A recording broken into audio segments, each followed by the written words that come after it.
Now this is what I'm talking about. We've traded city streets for seas of green. Look at this. And the adventure has just begun. Today we're doing something special. We're leaving the coast and heading up into the mountains of Bali, where we plan to do a spot of camping. But as always on Sanur Diaries, the adventure is part of the journey. And it's something that I reckon is actually better than the destination in most cases. So today we're going to stop at a few places, including Mungwi and the rice fields up in the inlands of Tabanan.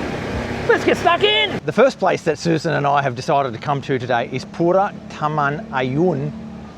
It's a water palace. The interesting thing about Taman Ayun is that it's part of the UNESCO World Heritage Program, and it's part of a broader recognition of the Subak system here in Bali. And the Subak system is essentially the way that water is transported all around the island, but it's not just a logistical feat, it's part of a broader cultural marrying of water, rice growing, and the gods. Just come across this big tower, and normally when you see these things you can't go up, but I've just noticed it also says watch your step.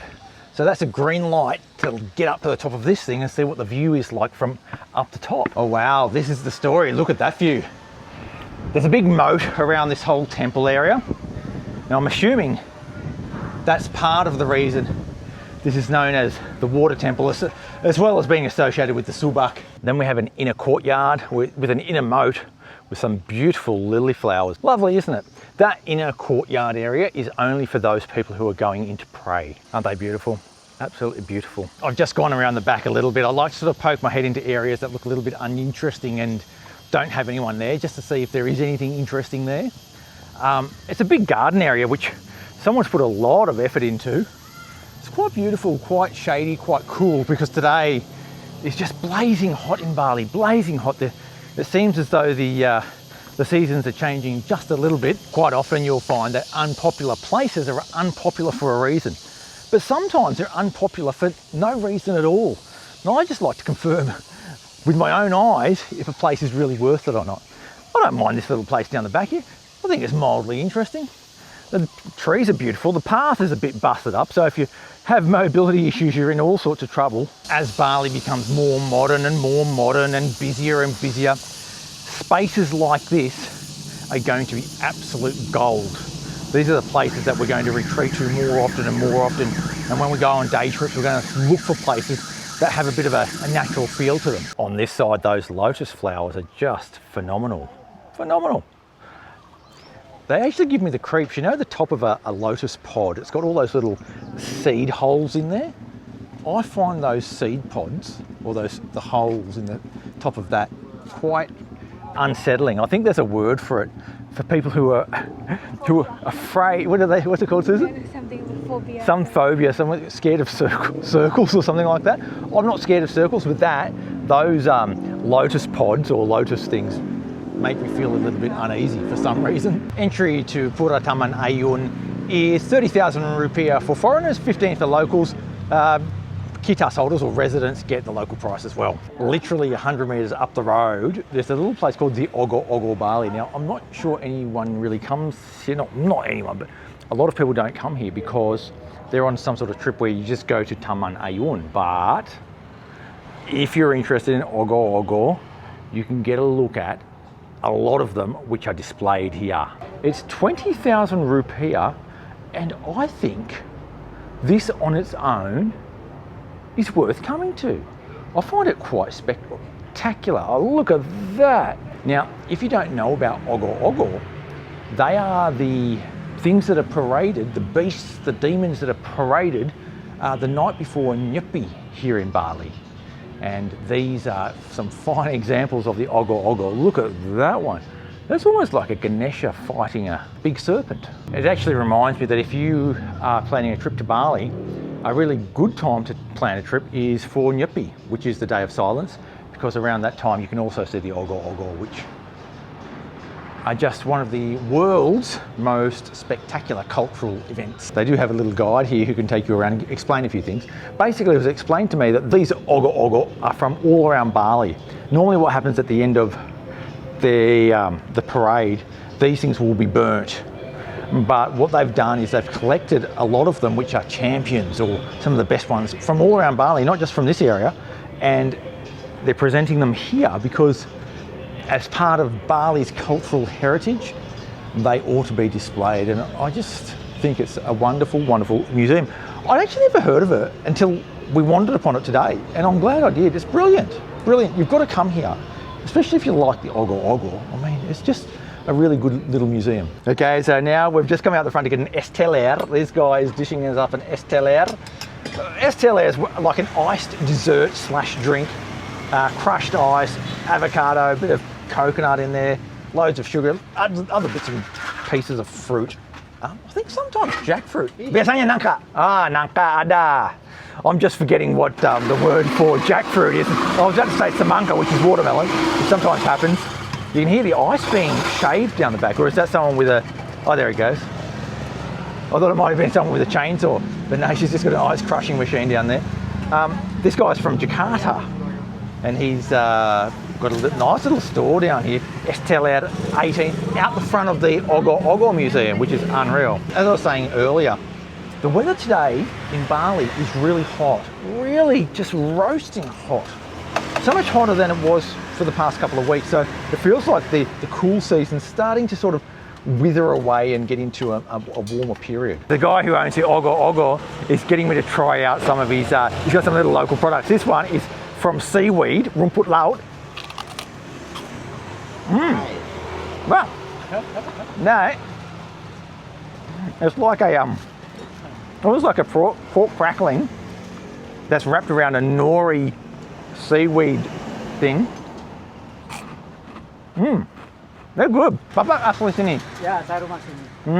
Dan dapat ide untuk Ogoh-Ogoh ini, museum ini dari mana? Saya pelukis, jadi kadang-kadang Ogoh-Ogoh dibakar, ada taruh di pinggir jalan. Jadi kami kasihan, kami beli, saya simpan di sini. Oh, wow. Dan biasanya ini mahal untuk beli? Kalau bikin 20 juta. Kalau beli? Dapat setengah harga. Half price. Okay, the Es Teler is udah siap. Look at that, that's beautiful. Now that has some interesting bits in there, some jellies. It's mainly ice, to be honest, but because it's hot, that's sort of what you want anyway. Mixed with a bit of coconut water, fresh coconut, you've got some jellies, lots of different jellies in there. You've got a little bit of avocado, because avocado is expensive, and a little bit of nangka. It looks great, let's give it a go. We'll give it a bit of a mixture. Oh, so good, that nangka. Unreal. It's so cold, I love it. If you ever see Es Teler somewhere, just buy it. It's not weird, it's beautiful. Avocado, when it's really icy cold like that, does not taste savoury. It doesn't really taste of a lot really, it just gives a creamy or buttery taste. It's beautiful. Es Teler, give it a go. We're now leaving the area of Taman Ayun and the Ogoh-Ogoh Museum, and we're heading just up the road, it's only 15 minutes from here, to a place called Kedaton. Now the main reason we're going there is because it's close and we wanted to make a bit of a trip out of this visit to Melnwy, but also because it's a place I've never been before and it's apparently a little bit a low-key monkey sanctuary, and I'm interested in low-key, so let's check it out. This is Kedaton, and Kedaton is a monkey sanctuary. Very quiet today, we're the only visitors at the moment. Price of entry is 20,000 for locals and kitas holders, resident permit, and 30,000 for foreigners. That's quite cheap. Now, the whole point of this place is there's a dog, that's cute, that's a cute dog. Look quite healthy too. Whole point of this place is a monkey sanctuary, there's a bit of a forest here. It's mandatory to have a guide when you come here. Now the guide, you can either donate to the guide or they will take you to their own shop. Where you are, you don't have to buy anything, but you're obliged to have a look around. So everyone's got shops here, and all the shops have big cages on them. And I think that's because these things get raided by the monkeys from time to time. The lady said there are thousands of monkeys here. They don't know how many, but there's thousands. So, and she's carrying a stick, which is a little bit ominous. I've got a little peanut station here, 5,000 to buy a bag of peanuts. We're going to do that for sure. I'm a little bit afraid of it though, because I have fed monkeys in the past at a bunch of bananas, and I sort of, at that time, I could spy them like 300 metres away. There's some sort of disturbance in the distance. And as the seconds passed, that disturbance got closer and closer until I realised there's about 100 monkeys charging towards me. I only had 5 bananas. And as they got closer, I just threw the bananas and that was it. And now I'm hoping I don't get the same situation today with these peanuts, but we're going to find out. The lady is calling them. Oh, here we go. Oh, that was very polite. Sopan ya, Bu? Sopan. Kalau tidak sopan, ibu pakai tongkat ya. Lady said something about she's going to try and find some corn. Not sure what that's about, but I'm assuming she's going to get the corn out to get a swarm of monkeys down here. She's got a little secret stash over there of corn. She's got a bucket of dried corn. Okay. Oh, they're a bit scared of me, those ones. We're about to go inside the forest. There's a little gate here. You have your guide who will... There we go. The lady's having a bit of a call. See if we can find some. Now, if you look at that, I mean, I don't think too many people come along here. What you were saying is that they have a system where the guides, they have to queue up to get customers. And they've each got a number. And the queue is 200 people long. And it takes 1 week to get through the queue. So she only gets 1 customer per week. And the idea is that you take him to the shop and the customer will buy stuff. But I'm not really interested in that. So I'm just going to give her a tip or a donation, I guess. Because I don't really need stuff. You know what I mean? Like, if they want money for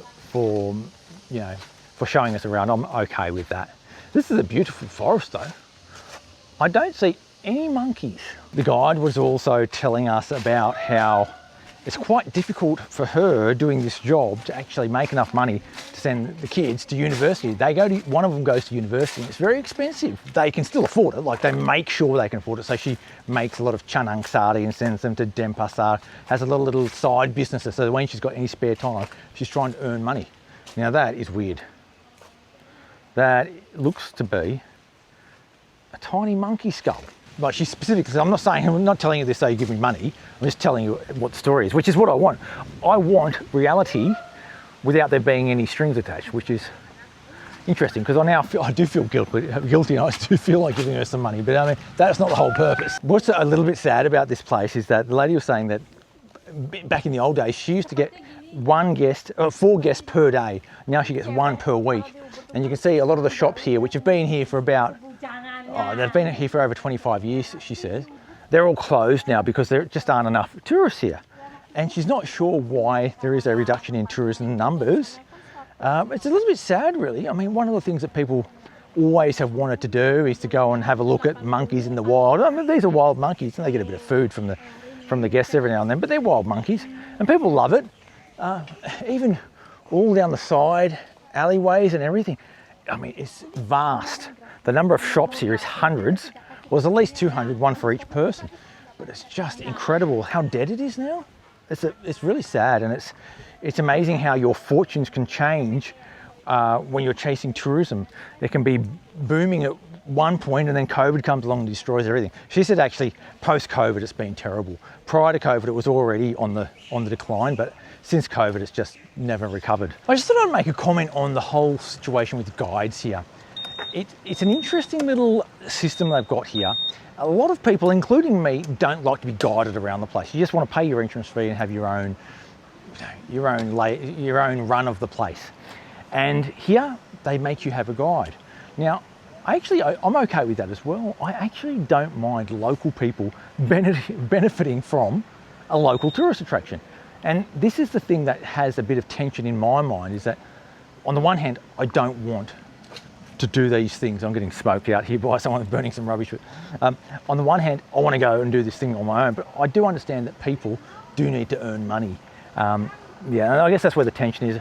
I know that some people are militant against some of this stuff, and then there are other people who are totally okay with it and will give extra money. This is our guide, and this guy here. Yeah, Swaminya. These are good people. This guy's a farmer. He was just telling me that the young people don't want to farm anymore. So yeah, it's getting a little bit difficult. When he's finished farming, he's going to have to sell the land because there'll be no one to farm it. Interesting. And they still aren't mechanising to do the harvesting, but he did see one once and it was really fast. But the problem is that at the moment, the rice fields are a little bit too stepped for the machines to sort of navigate. But anyway, thank you, Bu. Ya, makasih ya. Nanti kalau kesini lagi mungkin teman apa saya nama saya Deva. Deva, meet Deva. She's really cool. Number 191. Nah, nomor asli saya nomor 15. Ah! Nomor orang lain. Saya punya orang, saya kerja yang paling asli saya kerjanya itu Asli nomor mana? 15. Okay, so she's usually number 15, even though today she's 191. Saya kan tadi disuruh kerja sini. Okay, so we've been going around a little bit already, and I got a little bit carried away back there, so we're losing time a little bit. We're sort of trying to play catch up with time, so we're going to go and head for a bite to eat. Up in the mountains there's a really nice place to have a coffee and a bite to eat. We've never been there before, but we've just heard about it. Let's get there and see what it's like. So the coffee shop we're coming to today is called Nyudu Coffee, and it's in the middle of the rice field. I didn't realise you have to park on the side of the road and then walk through a rice field to get to it.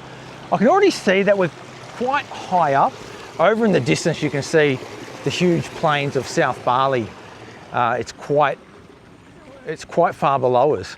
It is slightly cooler here, like it hasn't got quite the sharp edge of heat that we had down here in Mengwi. Oh, wow, this looks incredible. The views here, I guess, is what it's all about. That view across there is just phenomenal. A great rice field view. Might even get a bit of rain, it looks like, up there, but apart from that, it's a great view. This place is famous for things like these snacks. You've got gorengan, you've got little like pancake type things with lots of coconut and sweet palm sugar in there and that sort of stuff. Pretty interesting stuff. They also do coffee here. 13,000 for a coffee. It's really cheap. So the seating arrangement's quite interesting here. You're in a little lesehan, like a little pavilion. Each get a little pavilion with some mats on there that you can get a lot of people on one pavilion. You order your stuff up the top, very much like snack food, local jajanan, simple coffee, and you just come here just to look at the view. What you can see over there is Gunung Agung in the distance. Well, you might be able to see it, but I can, and it looks spectacular. It's a great view. The rice fields below us look fantastic as well. It's like a little valley down there. So this is our little hall today. We've got one of those little pancake things. I think there's a little sticky rice sweet thing in there. Coffee, hot chocolate. That coffee is with milk, but it looks like it might be with sweet milk. Then we have, this is called antil, this dish. There's some sort of coconut milk thing there. That'll be rice in there. There's some sambal there, half an egg, a fried thing, some urap, and some more sambal. It looks really good, really good. I think that only costs 20,000 as well, and that's pretty cheap. In fact, all of this only costs 54,000 and you get that view. That's pretty cool. So I'll just open this first, this little thing here. That there is, well, it's rice, but it's like I've never seen it before. Oh. What that's like is like compressed rice, ketupat, so it's got no flavour. It's just like a filler that you'll mix with your other bits and pieces. This fried thing looks interesting.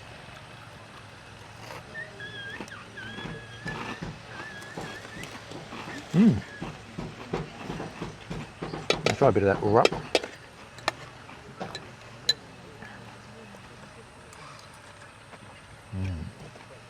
That's good. That's really good. Oh, a bit spicy too. Oh yeah, that's got a lot of kick. That has a lot of kick. Oh, a bit of chicken there as well, looks like. That's tasty. Oh, that's tasty. Wow, flavour plus. I'll try this soup, I don't know what's in it.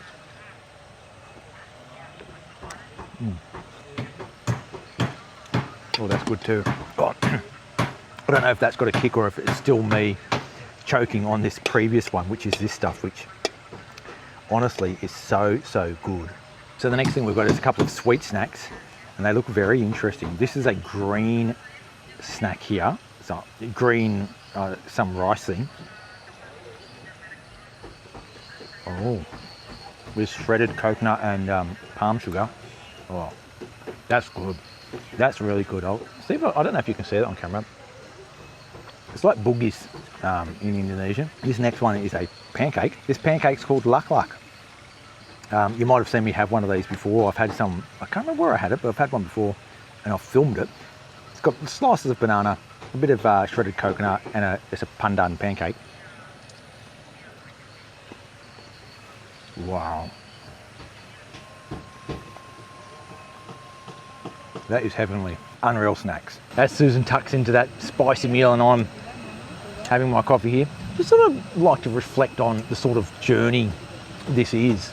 It's one of those sort of independent journeys where you bunch together a series of things which don't really sound that interesting, but when you put them together in a day trip, they actually become a wonderful, wonderful day trip. This coffee's not bad too. I absolutely love this place. I really can't express how much I love it. The food is really local style, but a very specific local style, traditional style that I absolutely love. Not everyone's going to like that. You've got to like spicy food. Well, not all of it, but you know, they're sort of like snacky type food rather than getting a big meal. The coffee is local style coffee, but it's just so, it fits so well eating all of that in the middle of the rice field like this. I mean, it is just spectacular. I mean, even coming just for the view is good enough, but having that food inside the rice field and the food being so good is just perfect. Now, a couple of words of advice. Don't come here on the weekend because it's absolutely packed on weekends. Try and come during the week, and even then it does get quite busy. I mean, we got here at a not too busy time and we got a seat straight away, but apparently it can get very busy. It's a little bit surprising that it gets so busy because it is so far out of the way, but it is what it is. If you're going to come here, just know that it could be a little bit busy when you get here. I love it. Absolutely love this place. I think it's one of the best little warungs I've been to in Bali. No word of a lie. No word of a lie. At the moment, I mean, if it expands and then all these rice fields get built out, well, it changes. But at the moment, it's just brilliant. Come here. Okay, so we're on our way now to Blimbing and then up to Pupuan. So I've taken a shortcut and it's a dirt road, which I'm a little bit concerned about, but I'm following a tukang bakso.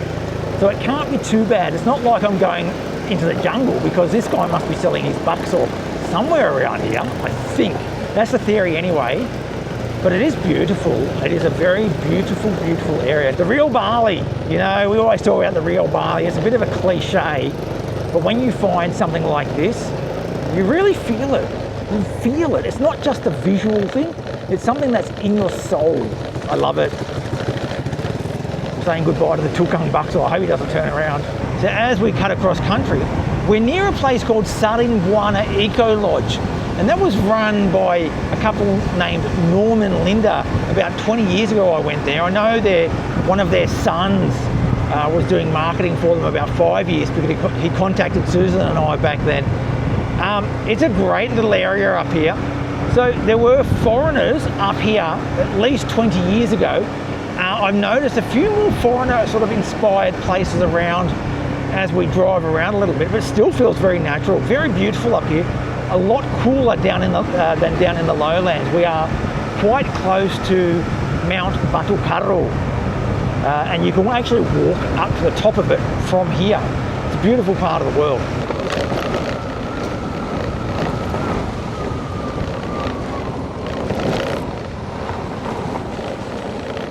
It's all about the cruise really, isn't it? Look at this view. It's been like this for just ages. Ever since we left that Nyadul coffee place, it's just been rice fields, steep rice fields like this the whole way. It's just sensational. It's quite a long ride from the coffee shop, Nyadul Coffee, to the Kampung Kopi campground that we're going to today. But it doesn't really matter because when you've got views like this, it's just amazing when you're coming into places like Blimbing where there is jungle and then rice fields, jungle, rice field, jungle, rice field. I am getting a bit low on petrol. You might be able to see down there, I've only got 1 bar of fuel left and I'm going steep uphill and it's just draining it. But other than that, no problem at all. Lovely, lovely ride. The roads are so much better than they used to be. It's actually quite enjoyable going along some of these roads nowadays compared to what it used to be when a road like this might have been half asphalt, but you know, half dug up. you know, over the last sort of 15, 20 years, road conditions have become a lot better. So we've just arrived at Kampung Kopi camping spot. It's actually amazing. The road up here is terrible. I don't know how cars can get up here, but first impressions are just amazing. Now, the story is, I'm actually going to do a full video on what my night... Yeah, that's Mr. Putu. I'm actually going to do a video on my full experience here at the Kampung Kopi camping place, showing you what it's like to stay here, what sort of accommodation options they've got. Not really a review so much, because it's also going to be about my experience here as well. You know, how I'm going to sort of do camping Indonesian style, because Indonesians have a particular style for camping that's a little bit different to what you might get in Australia. For example, when you go out in the bush, you might take a camp trailer or something like that. A little bit different here, but it's amazing as well. And I can already see this is going to be a really good spot to camp. So stick around for the next video and see what that's like, because I think it's going to be absolutely wonderful. A great night, I can already see it. And it's been a great day. Like, it's been a long day. I set off pretty early this morning. It's now getting towards 5:30. The sun's going to set in probably half an hour. Actually really tired after riding all that way. But it's all about the adventure, isn't it? Coming on these trips, it's not just about coming here to camp. It's about what you do along the way, how you sort of think about the trip. It's not something to be endured, but something to be enjoyed. And that's what we sort of like to do. We sort of like to have a few little stops or unexpected things along the way that make the journey actually better than the destination in some ways. I'll just do a quick, I'll just show you what sort of place we're staying in tonight. We're staying in one of these. It's like glamping. So it's like got a proper roof, so if it rains you don't get wet. They do have other places which are a little bit more basic, like tents and yoga mats. They're really cheap. They've got a little fireplace here. Show you that. Look at this. That's even a bed in there. How good is that? That is good. A little that's like stronking, but it's not. It's got lithric. I think it's pretty cool up here. So I think later on I might even have long sleeves on. Maybe, like, I didn't bring jeans or anything, but I did bring these long johns. I could put long johns under my shorts and look real sexy. I might do that later if it gets a bit cooler, because it's already a little bit cool. Thank you for coming along for the ride today, and thanks for watching. Make sure you hit that subscribe button to keep up to date with all things Sanur, the rest of Indonesia. I'll catch you next time, and sampai jumpa.